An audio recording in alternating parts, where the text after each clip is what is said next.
people know that I really like to add a lot of texture to my pieces. So in this video, I'm going to show you a very, very simple way to use a rolling mill to impart a texture onto your metal.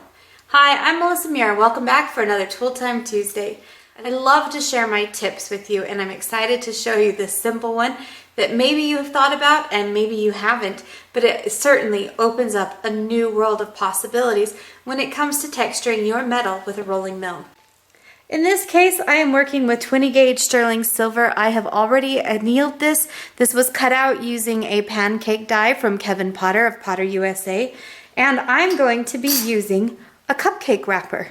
That's right, a cupcake wrapper. These things have been cut out, I'm sure done with a laser or something like that, but such intricate, fun designs. It's fairly thin, so I'm not going to get a super deep impression.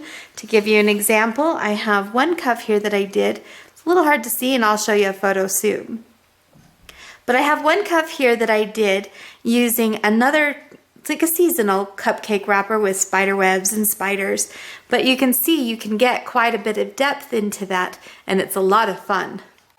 Now you may have seen in some of my previous videos, if not, check out that link right there, but you might have seen some of my previous videos where I show how to basically support or pad your piece. Well, this is another way that this can be done.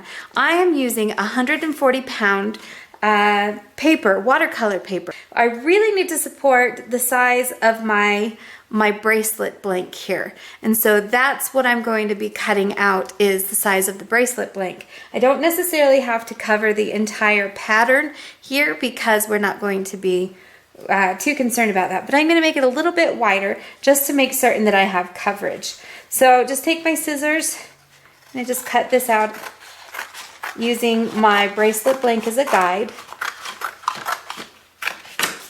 And we'll come over this way.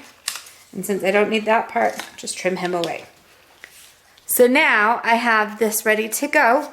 Now I'm just going to lay this out. Typically I'll put this on here, get it positioned how I want, and then I will cover that, and then it's ready to go through the mill. So let's see how to do that part now.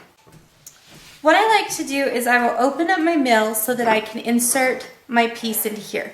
Now at this point I just have the texturing item and my metal blank.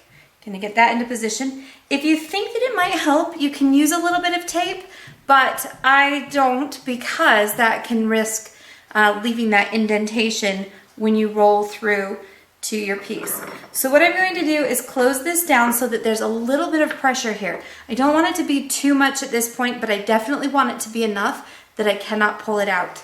And if I look at my piece, I may have ever so slight of an indentation from my pattern, and that's kind of what I'm looking for. So now that I have that, I'm going to add my piece of paper onto this. Make sure everything is aligned properly.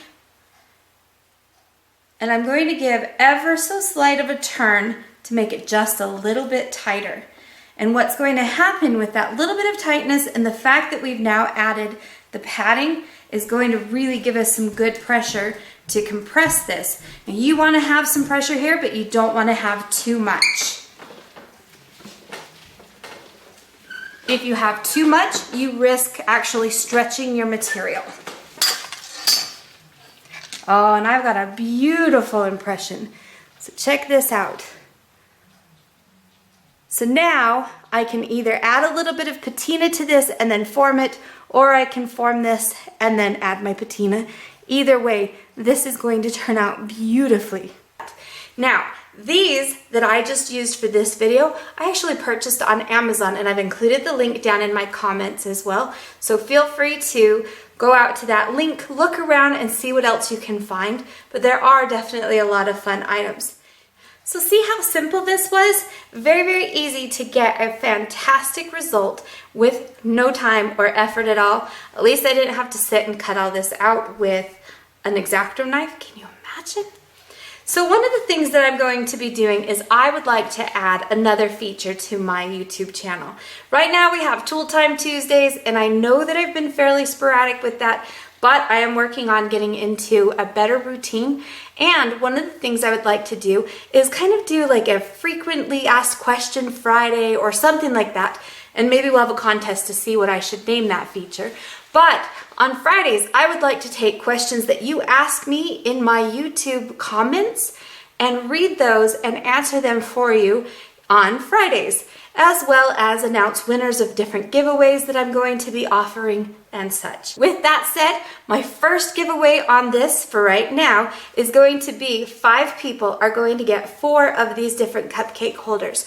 So what you need to do is make sure you are a subscriber. So this is only going to be open to my subscribers because that's how I'm going to find out about you.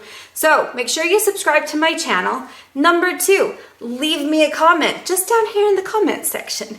Leave a comment. Give me some questions of things that you are looking for. Obviously, it doesn't have to be just about this particular project that I've just done.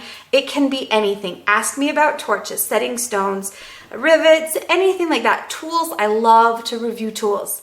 And your question might be one of the ones that I choose to read in my next video and answer. So make sure you check back on Friday. I will announce the winners. Make sure you have your questions submitted no later than Thursday night so that I can choose the winner and get the video filmed and edited and rendered and uploaded because it takes forever.